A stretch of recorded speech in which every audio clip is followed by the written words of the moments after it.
order the special meeting of the Mercer County Board of Education. Roll call, Mr. Board. District 1, Amber Francesca. Here. District 2, Amy Hart. Here. District 3, Bill Montgomery. Here. District 4, Cliff Pruitt. Here. District 5, Randy Pruitt. Here. May I please have a motion to approve the agenda? I'll make a motion. Mr. Pruitt with the motion, may I have a second? Second. Mr. Montgomery, second. All in favor? We have one action item for discussion, and that's the athletic project schematic design and roster lot.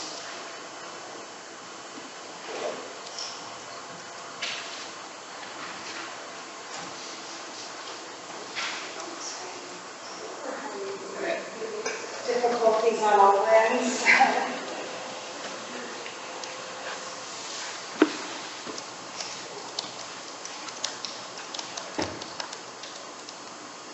You got your laptop, we can make sure you got make the presentation over here. Technology's not being nice to you tonight, Amber. On any front, just having it's like it's walked everything.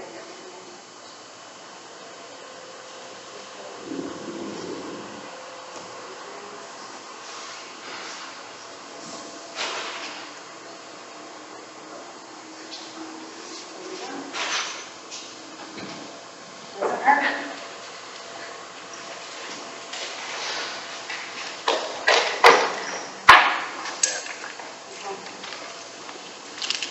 Sorry.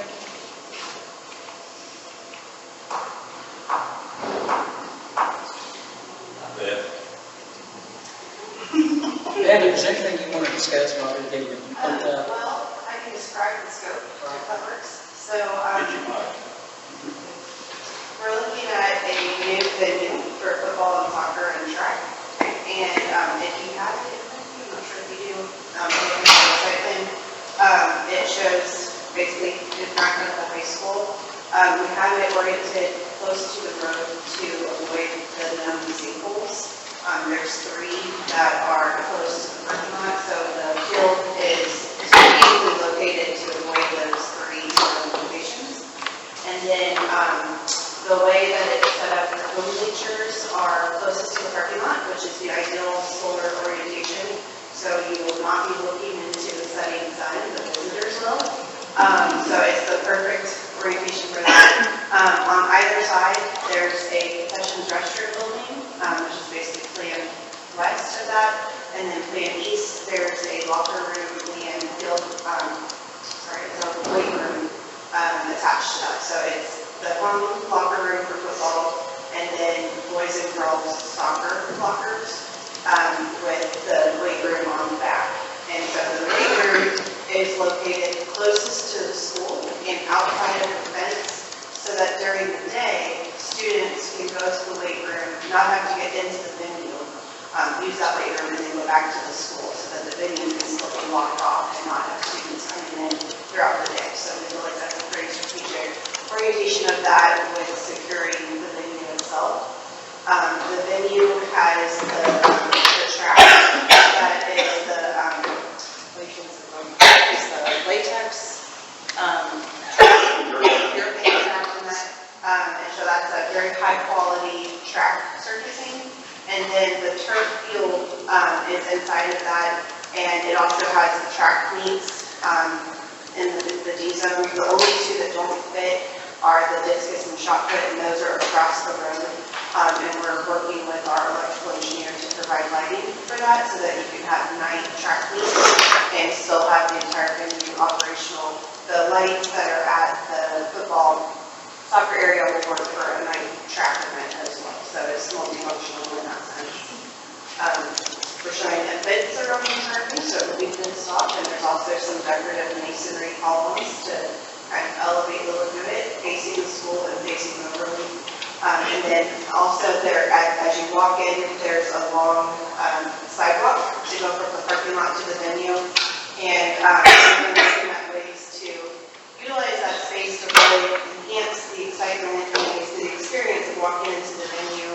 And then as you get closer, there's going to be a canopy that you would walk under, which serves as a ticket booth. So it's much more economical than building a ticket booth, but it's the spot where the gates would be, and someone could be scanning digital tickets for that.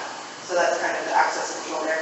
The visitor side, we're looking at a possible alternate for a parking lot over by baseball softball, and the visitors could come in separately through a separate gated entrance and have a spot for the visitor bleachers. Right now, the visitor bleachers are not part of the project, but the pad, the location there is, and so that would just be a future add to the venue.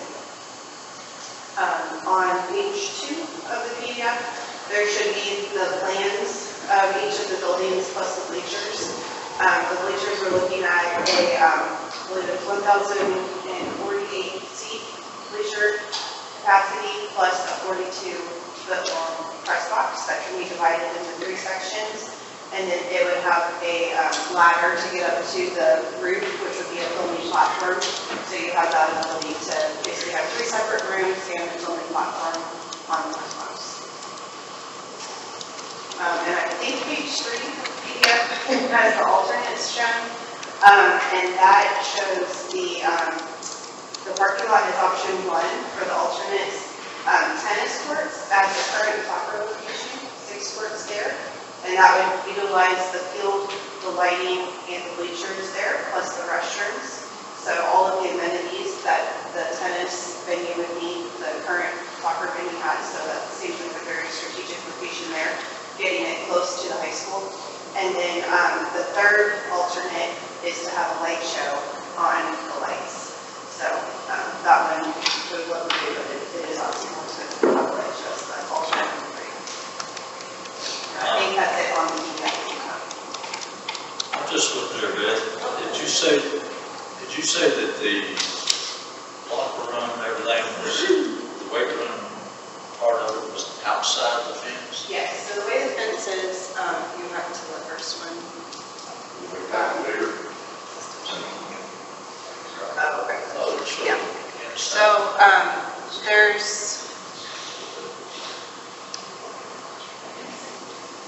Okay, the yeah. I have- fence goes across and it hits the building. Okay, yeah, I see that. And then it picks back up over here. So we try to be very strategic on the fence to not just like go all the way around and use the building to our advantage.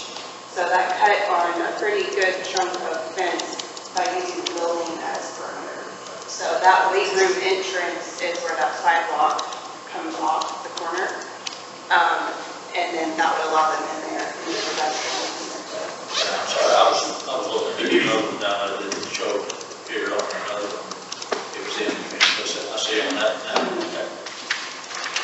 Did you say there's a weight room or a locker room for the visiting team? Yeah, so the visiting team would use one of these soccer locker rooms. So the home team would get the large football lockers. And then there's 2 locker rooms here, and they have separate entrances. And then so they would come off the field here, and then you would have 2 different, so they're not like going through one door to get into the building. Yeah. And so they each have restrooms and showers. And then there's also an office, a coach's office that has windows that faces the field. So any sport, depending on the season, they can basically have it as a shared office and look out at the field and watch the players out there. So we thought that was strategic to keep the office facing the field. Yeah, it shows that a little better on your second slide there. Yes, yeah, so this one, and I think that was actually a previous version, but the newest updated plan to save on square footage, the weight room was reduced over. And so the blue, you can see the blue, there's a little corner cut out, you see. Reducing it to keep it at just the 8 weight racks. Show it a little larger. Okay. There you go. Yeah. And I know you had talked about it at one point, the storage options for the track team and the track equipment. Yeah, so right now, the other building has storage for football. That could be all for football, or we could divide it for another sport, or make it more. But the intended storage location for track would be under the bleachers. And so with that bleacher design, the structure of that would allow every other bay to have, every other would have cross bracing, every other would be empty. So you could utilize utilize those bays to store under it, and just kind of fence it off that way. So it would be outdoor storage. It's not dry storage. Yeah, another option is to just do a whole storage building independent, but right now I'm trying to utilize square footage underneath the bleacher would be the way.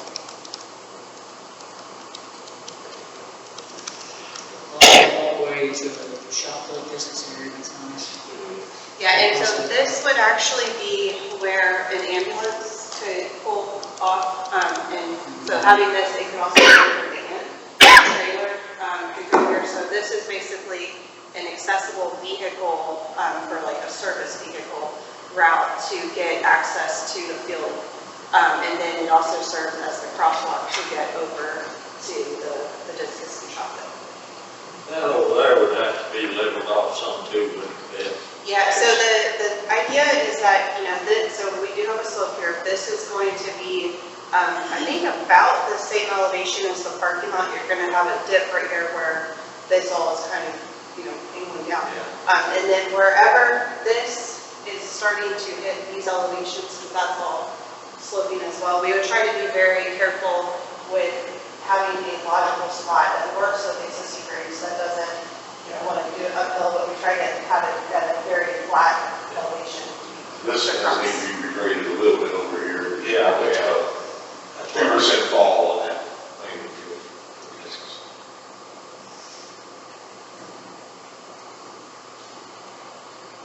The walkway from the parking lot to the facility, I think we're gonna try to have that bike path in case we need to run golf carts or anything, especially like for people that might need assistance. Yeah, I think it's 16 feet wide. A normal parking spot would be, 9 to 10, so it's wide enough that you can drive. The thing that we want to be careful with is that this canopy, the elevation of that would be enough to get some type of golf cart or something underneath it. But really, like a truck type vehicle would be over here, underneath this.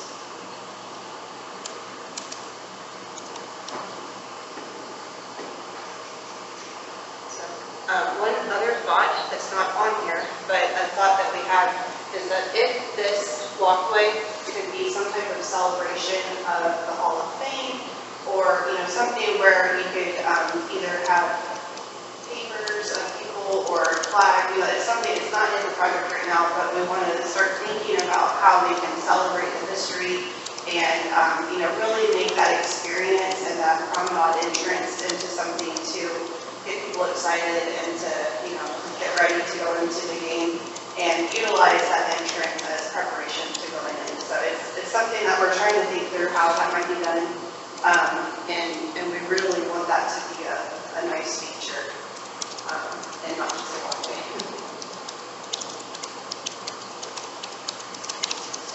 We've got districts who do grade pavers and do an owner paver section and a historic paver section, things, dates on them. We've done pole lighting with banners on all the poles. It'd be nice to, like, to display your seniors and stuff, each year. Banners are easily exchangeable, so that's what you normally see, is you'll see your seniors all over there. And you'll probably have to have pedestrian lighting. It has to be lit, yeah. Yeah. It's, with the new LED field lighting, you don't get the spillover that you used to with all the highlight. It's very focused, so the downside of that is you have to light a lot of stuff outside the field area. In the orientation of the scoreboard at the bottom, Yeah, it's a, can the visitors see that? well, they're visitors. We thought about putting it over here. It could also go, it's not locked in by any means. There's options, and if you have a preferred location, you can work through that.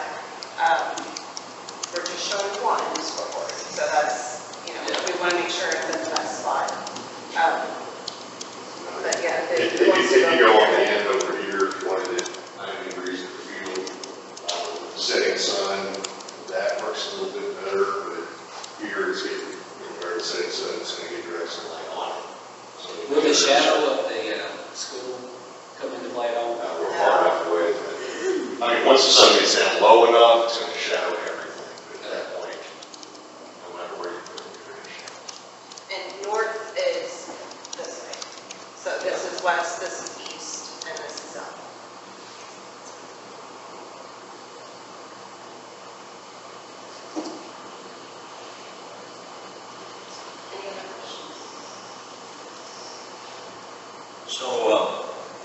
think that, thinking about a question a while ago about the visitors dressing room, well, the soccer dressing room, will they be large enough for a visitors team to get in at that time? Yeah, they are small. I think the size, it is small. If needed, you can potentially use both sides and do like offense and defense or something. Yeah, it was in those size, yeah, about 500 square feet. And there's also lockers in there, and the lockers in both the football and these two up here, those are the 2x2 lockers that you kind of sit in. It's called like an MVP style locker, so you would actually be able to sit in those and then also have an area for the team pending the size of the visiting team. But that way you could utilize, instead of building 4, you could utilize the 3 that you would need and try to do double duty. I mean, another option is to build a separate visitors locker room, but hopefully if we can keep the square footage down by utilizing something that wouldn't be used at that same time, that'll be a little more. It's a lot nicer than the visitor locker room down there, which is non-existent. It's under a tree somewhere. Yeah.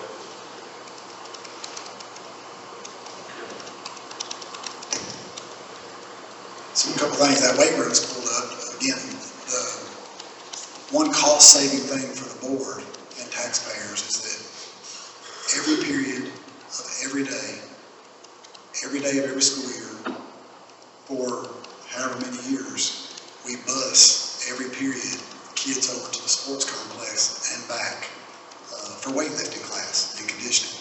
And so this would allow us, by having that weight room there, you can see there's 8 racks. We had, what, 10? We had 10.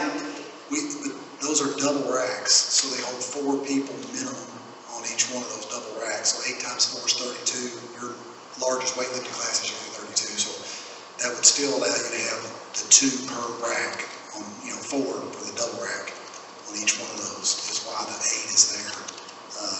So the weightlifting teacher would be housed here instead of down the road at the sports complex. We wouldn't have to bus those kids every period, every day to weightlifting, and that would be a cost savings there. Also, the soccer team right now does not have locker rooms, so they have to come to the game already dressed. They do have a bathroom now that we put in bathrooms last year or 2 years ago. So the boys and the girls there on the bottom right-hand corner, that will allow both soccer, boys and girls, in the fall, and then it allows to couple that in the spring for track and field, boys and girls. So it allows track, boys and girls, and soccer, boys and girls, to finally have their own nice locker room to change in. And then also on Friday nights for football games, that could be used, both those, as a visiting football locker room as opposed to just being outside and going on. A lot of them go on the bus now and sit on the bus, their school bus, waiting for the second half to start. So there's a lot of uses for that bottom right-hand corner, those two locker rooms. Of course, you get a concession stand that's not, right now we're using a portable concession stand down at AJ Field, and then this also encompasses marching band, which we're finally allowed to have marching band competitions on this turf and have plenty of parking for that. Baseball, softball, golf gets parking instead of having to park in the grass. And if it's a little bit wet, it's muddy. So that gives them an asphalt. It gives our tennis team 6 courts, so they don't have to play twice as long with only 3 courts that we have that are in very bad shape. And also, the minimum to host a postseason tournament for tennis is 6 tennis courts. So with what we have now, we're never able to host a postseason tennis match, and this will allow us to do that as well. It also allows, the good thing about like baseball, softball, one of the most comments I get about baseball, softball now is, before when we had grass infields and dirt infields, we always had to cancel practice if it rained a lot because it was muddy. On games, we had to cancel them a lot. Well, now we're able to have practices, have games in baseball, softball, and turf fields, you're allowed to have much more soccer games, especially with turf fields, where it's not muddy, you don't have to cancel those reasons in practice, and football as well. So it's a multi-use facility that encompasses a whole bunch of athletes and marching band students as well. So it's a nice big project that encompasses something that 20 years ago, when they put out the master plans to merge the two schools, this was on it, but it was just, the funds weren't there about 20 years ago, 17 years ago. Might bring that Bob up too, to show where looking at, where I mentioned tennis courts, where they're going to be in the parking lot there too. Yeah, so current varsity soccer fields that have nice bleachers, new bathrooms and concession stand, it's already flat, which is great because it doesn't cost a lot to get it where it needs to be. And then we could put 6 tennis courts on there that you see in the picture. And then you can see that little number 1 over there where the asphalt is for baseball, softball, golf complex. That would be coupled. You could also use it on Friday nights for overflow or visiting parking lot, because the visitors will stay off the track, the new nice track, and there'll be a little sidewalk. Beth, will you kind of point out how, if you're a visitor, how would you get to your stands from the Yeah, parking lot? so from this parking lot, you would get on this sidewalk, go across the crosswalk, and then this sidewalk goes to the bleachers, and the sidewalk does not go all the way around, so it's just to get them to the bleachers, and then they would go around this side to the concessions, restrooms. So they're kind of on this end, so trying to not lose visitor as much as possible. At one point, we were considering putting concessions over here, but then you have a lot more crossing. So this kind of keeps them more in this realm, and the home team is more just right here with the shortest distance. And that brings up another positive about this project is currently, last year it was a little bit of a problem in the postseason and the teams that we played. When you show up and the visitors got there before the home team did, and they sit in the 50-yard line seats, well, we have no bleachers on the opposite side, so now it could have been a bigger problem than it was, but now you've got mixed fan bases. You've got home and opponents, and it could have been bad because they were all intermingled last year in the postseason. And so what this does is separate it. And so there is a sidewalk all the way around the outside of the track that goes over to the bathrooms and the concession stand. Number 1 shows that better, the sidewalk, the top. Something I wanted to just point out here, talking about all the good, I have to point out some things that are questionable. These courts are located great for the setting sun orientation, but the lighting is behind, so anybody that does a lob, there could be some losing the ball and not the lights on lob shots in certain courts. So, gotta let you know. But as far as the setting sun goes, that's the best recommendation. And to that, I asked the tennis people about that. And a lot of times in the spring, the clocks spring forward, and they said a lot of times when you have 6 courts compared to 3, you don't have to play till dark, as you can get those matches in. When you have 3, you have to play in the dark, because you have to do boys first, girls second, or intermingle, go back and forth. So it does help having the 6 where you don't have to be out till 9, because it's 9:15 when tennis season's around, it getting dark that late. And they play a lot on Saturdays as well. So.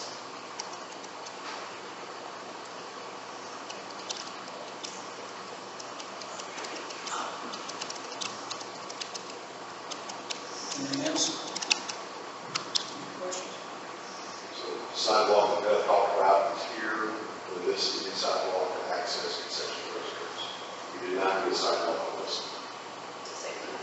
And there would be a fence between the sidewalk and the track to keep people off the track as that investment piece. And the perimeter fence would be around. So it's just one side of the fence for the visitors to walk around.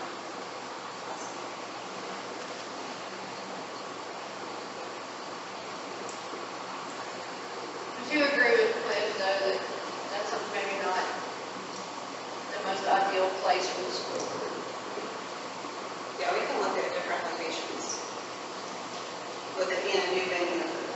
Yeah. They're all possibilities are there, so we can move that around. We do have the flag next to it, though, so that they're kind of together as, something that's featured. But that's also too, so all of that's up for one option. You have a preference? I feel like one of the sides where, since the bleachers are this way, you want it on one of the sides, so it would be seen. Right in the middle. Down on that end down there would be, Over here. Yeah. Yeah, I would think so too.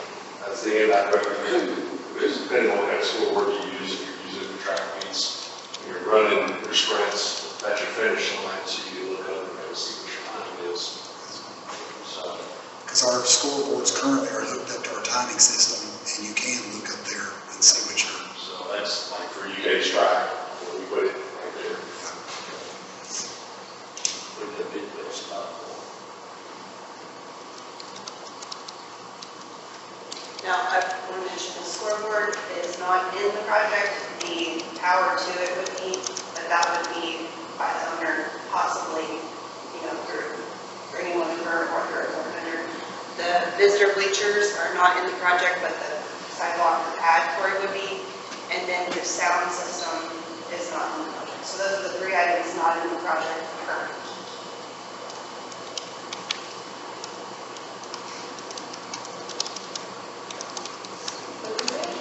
LED light. Yes. Yes. You can go back to that metal halide, it's a little cheaper, but I would recommend it.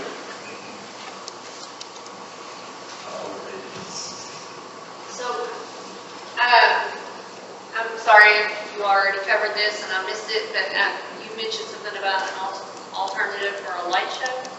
Yes. So what is that? So whenever you score a touchdown or any type of celebration moment, the lights can, go crazy. Right. With the lights that are base fit, it would just be to light the field. Right. So it would be the light show. But there is an option for that. It's a lighting, yes. So it's like we can have it capable, but we could also, if we want to do an alternate, we can have that price. It's always going to be cheaper to do it initially. Yeah. But that would midday, if the price is good, we could do it. Or And it can just be the flashing white lights where you can add colored up lights, different things for the atmosphere. I know like Pulaski and Southwestern and Woodford and Shelby County, a lot of them have like Garrett's going through. a lot of schools are doing it, so. Yes. I think that, I can Tennessee see has how that makes sense. Boy, do they. one thing I've seen schools do with the flashlight, not only do they do it at football games when people score, or at track events or whatever, when somebody breaks a score record, but also like if your basketball team, for instance, wins the region, goes to Rupp Arena, their car pulled back, they can have those lights flashing when their police escort brings them in and especially when it's out front of the school. So you could use that as celebrations that happen outside the school property, but coming back in with the police escorts and things. So there's a lot of things you can do with that, and a lot of schools, including a few down the road, have those lights.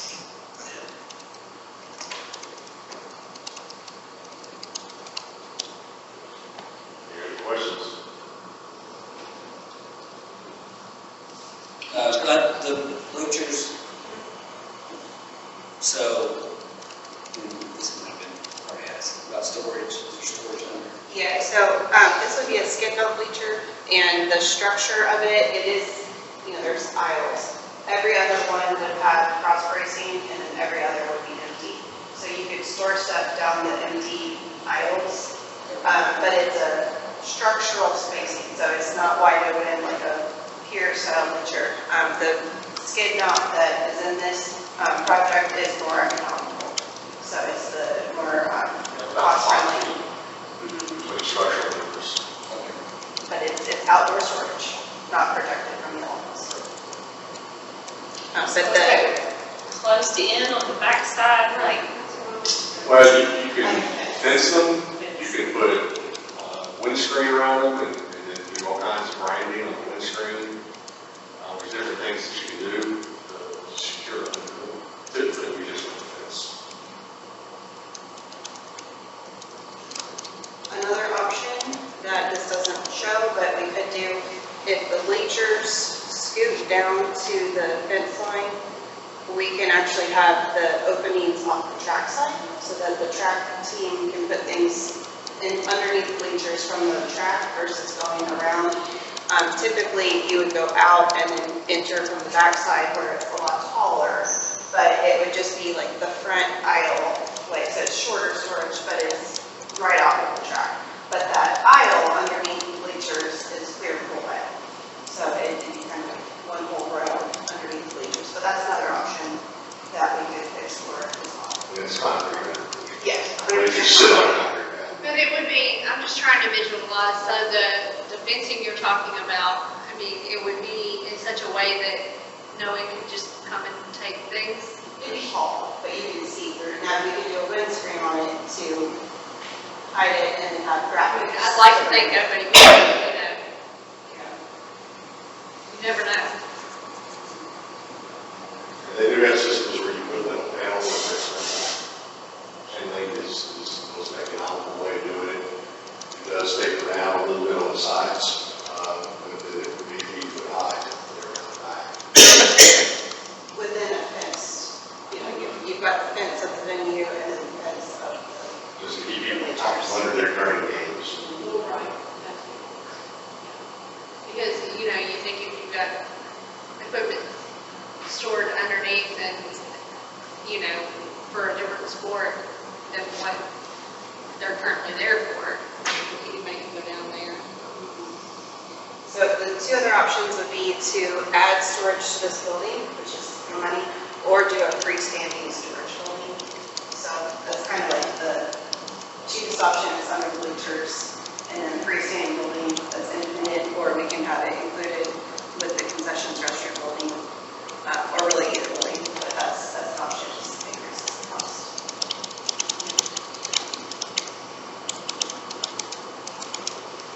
I think, you know, I'm probably not knowledgeable enough about what type of equipment would be stored under there. Is this something that, Hurdles, I mean, tackle yeah, dummies. probably not going to be very easy to steal a hurdle in the middle of a football game, you know, but I don't know, there's other smaller things that, The pads, if you set them up on end, you actually have to build a frame, because you don't want to lean it against the structure. So you can build like a 2x4 frame, you can slide them back in that, and then support them to keep them from leaning against the structure itself. With that, the smaller things, we still got that football storage, the green, with a garage door, let's say, open on the far top right. And we're working with our mechanical engineer to not need this mechanical room. So if we can get rid of that mechanical room and utilize another space, we can have maybe one more story or reconfigure it to be two, you know, for multi-sports or whatever. But we're trying to minimize mechanical space and maximize storage space as much as we can, but that's, still working through that. So. And then I didn't mention this, but this room, right here in the tan, this is for the officials to change. So, they would have a locker room space and then a restroom with a shower. And that's a really nice amenity that a lot of districts are doing as well. So that's part of, so this building has all the plumbing. So it's got all your restrooms for the public, the mop sink, to clean those, and then the concessions, and then the officials restroom as well. So lots of plumbing in this building. And that's something we have talked about. Officials now at our games have to be bussed over, or we take them in the Suburbans over from the, where are they dressing in, Coach?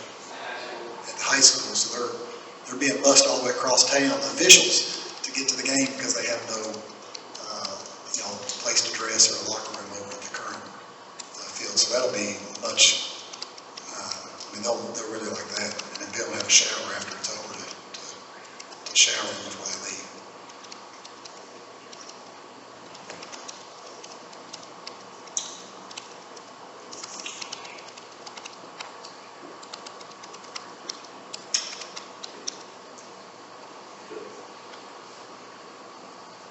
Any other questions?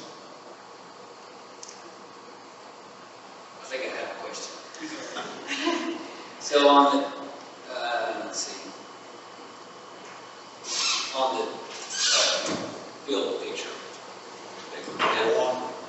Yeah, so bottom left. I know a lot of people are top right or top left. A lot of people like to tailgate. I don't know if there's how much room there be for like people sitting in the cars like Billy. He sits in his car watching. Yeah, so this is chopped off at the parking, but do you think the high school parking lot would be like a prime tailgate spot? Or do you think it would be more along the road, or maybe that's something to think about too as we go into the next phase of design where the home team might want to, because the intent is that the home team would enter over here on that entry promenade and come in to the home side. But if we need to look at areas. Yeah, see, currently, they Big tailgate, sinkhole, so this is that flat green space. but see, they currently, for you all, because you have the games, we tailgate, and on the visitor side, where they have no visitor bleachers, they tailgate, plus they watch the game from their trunks. So, yes, we would have to change like UK does it, where you tailgate out the parking lot, and then you have to come in, because those fences on the, I'm gonna say the west and east side, I know it's on the north side, but on the pictures, the west and east side, those have windscreens on them. So our athletic department doesn't have the whole fence lined up with a lot of people that aren't coming in to pay for the game. So, So it's like a 6-foot fence? yeah, 6 foot, and they put a windscreen on it, that way you can't see in on it, and people stand out the fence and watch the game. So it's, yes, it is, it's not the tailgating that we have currently, is what he was asking, is there a way?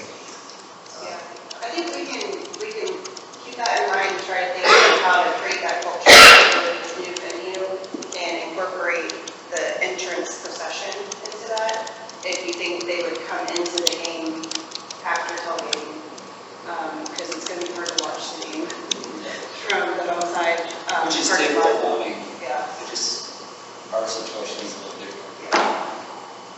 Yeah, there was 70-something cars over there last week, I think it was. I've seen as many as 90.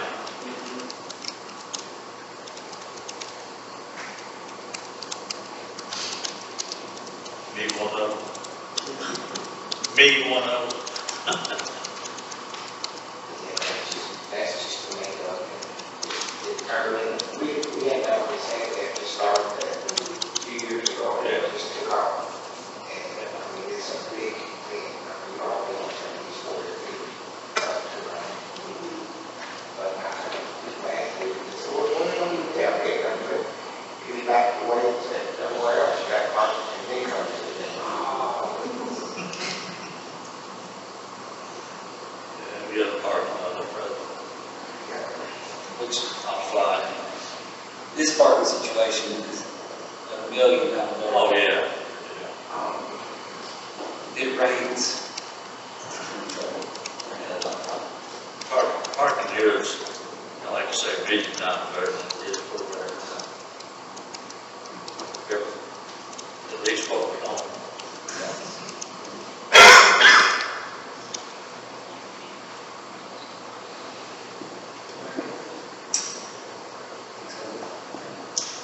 If we have no further questions, can I have the motion to approve the schematic design documents? I'll make it.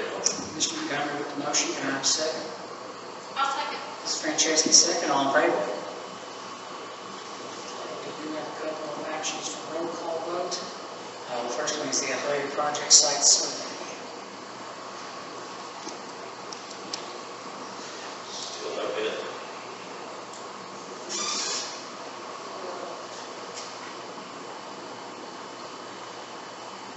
So we had to get an additional area survey, which is for over here where the shot put and discus is. The survey limits were basically to the road, and since the site was selected and shot put and discus don't fit on that side, we need to get basically all of this surveyed for these items, and so that's the additional survey, is to add more area. So if they find a sinkhole there, what's our next alternative? Well, we'll scoot it over. Okay. So we don't want to go on top of a sinkhole for sure, but it'll help with knowing the topography, and then also if there's any utilities in the area, and making sure that the location here is the proper location for those venues. And then if they need to scoot around for any type of feature ground. You're gonna build something on the same hall, that's the cheapest thing to build on the same hall.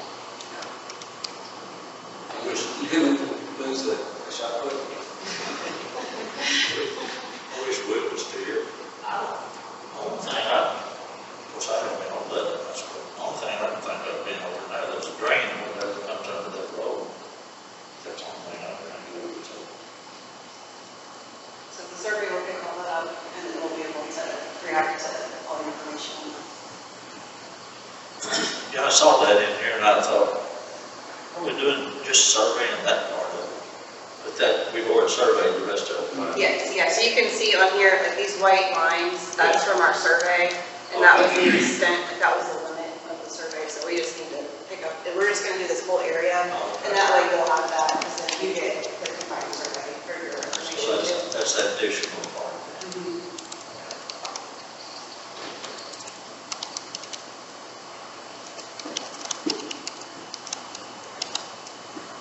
Good, any questions? Okay, if not, can I have a motion to approve the additional site survey? I'll make a motion. Mr. Pruitt makes a motion, can I have a second? I'll second. Mrs. Hart, second, roll call. District 1, Amber Franceschi. Yes. District 2, Amy Hart. Yes. District 3, Billy Montgomery. Yes. District 4, Cliff Pruitt. Yes. District 5, Randy Phillips. Yes. Final item for roll call vote is geotechnical exploration. So, this is normal with any project that has a building, and then also with a site field project to want to get the geotechnical information. So, we solicited RFPs from 3 different geotechnical companies. The summary is part of the attachment, and we're recommending the lowest one. It's a variety of borings for that, and that informs both the structural engineer for how the foundations need to be designed, and then also the site design too of the fields. And so all of that helps to determine, is there rock, where is it, what type of soil, and what do we have here. So there's several borings, and that's all been coordinated through the entire design team on strategic locations for that. That's for the full site, The right? full site, yes. And it includes the tennis as well. That's what- So it's basically all aspects of the project, including the alternates, are going to get those geo test wells. I guess that's already been done across the road where the parking will be for visitors, is that? Well, we did it with the baseball softball project, but I'm pretty sure on the proposal, there was one for the parking lot. And, a lot can change in different areas and, depending on how the rock is going. And with this site also having known sinkholes, it's good to just know what's going on. And also to see, is there some type of connected feature or, and it's kind of hard because it's like, a sheet of paper and just poking a hole in certain spots. So you only know that particular spot. But it's extremely informative to start to then link them and try to see what's going on by connecting, the layers of everything. So it's very useful information, and if you can do one in the spot versus one that's quite a bit of ways, it's more accurate to know what's there. Right, I'm just Yeah. saying, will that also be included Yes. again this Yes. time? Yeah. Okay, gotcha. Well, we didn't drill that exact area, we drilled baseball softball, so Right. it's a little farther away, Sure. but we didn't have to do as many borings over there as we would have had we not already drilled baseballs. Best to know what's under there, if you can, right? You do your best. It's like, what I'll say is it's the best laid plan. Any other questions? Okay, if no further questions, can I please have a motion for approval of the geotechnical exploration to Terry? I'll make that motion. Mr. Montgomery makes the motion, can I have a second, please? I'll second. Ms. Franceschi, second, roll call, please. District 1, Amber Franceschi. Yes. District 2, Amy Hart. Yes. District 3, Billy Montgomery. Yes. District 4, Cliff Pruitt. Yes. District 5, Randy Phillips. Yes. Beth, Leif, Dave, thank you all. Thank you all. Information. May I please have a motion to enter into executive session pursuant to KRS 61.810:6. I'll make a motion. Mr. Pruitt makes the motion, can I have a second, please? Second. Mr. Montgomery, second, all in favor?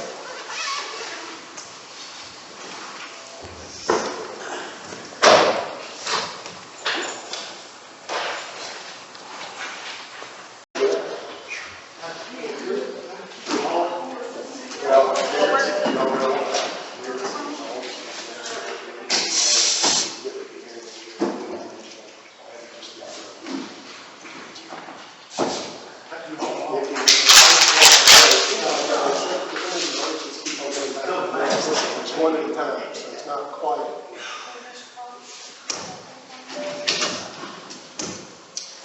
Can I please have a motion to exit executive session? Make a motion. Mr. Montgomery makes a motion, can I have a second? Mr. Pruitt, second, all in favor? Okay, there's no action related to executive session, we'll move on to the next item. Are there any actions for roll call vote? Since there are none, no motion to amend any prior actions of the board at this time. So I'd like to comment on the tax rates there. On September 4th, the board, so a few weeks ago, a couple weeks ago, on September 4th, you all, the board, voted to maintain the same tax rate as the previous year, last year's. I know there's some things going out on social media that's saying you all increased the tax rate, and that's not correct. That you all voted to take the same tax rate that you did last year and the year before that, so it'd be 3 years in a row. A portion of that same tax rate from that you all voted on is recallable. So the board was informed yesterday, we were informed yesterday by the county clerk that a petition committee has been formed to challenge the approved rate of the same rate from last year. The board is currently consulting with legal counsel to determine the appropriate course of action when lowering the rate to a recallable, subject to recall, a rate that's not subject to recall. So in saying that, we are proud that our school system maintains a very healthy budget and contingency, and equally proud that we can lower the tax rate or keep the tax rate the same for our community while maintaining that financial strength. And the board remains committed to being good stewards of taxpayer dollars while continuing to provide the high-quality education our community expects and deserves. So you all have done a tremendous job, and I just wanted to say that and clarify some things that were going on social media. And but on September 4th, you all did vote to take the same rate as the last 2 years, so last year's as well. So thank you. Anything further? Anything further? Okay. If not, can I please have a motion for adjournment? Motion. Mr. Montgomery with the motion, can I have a second? I'll second. Ms. Hart, second, all in favor? Meeting adjourned, thank you.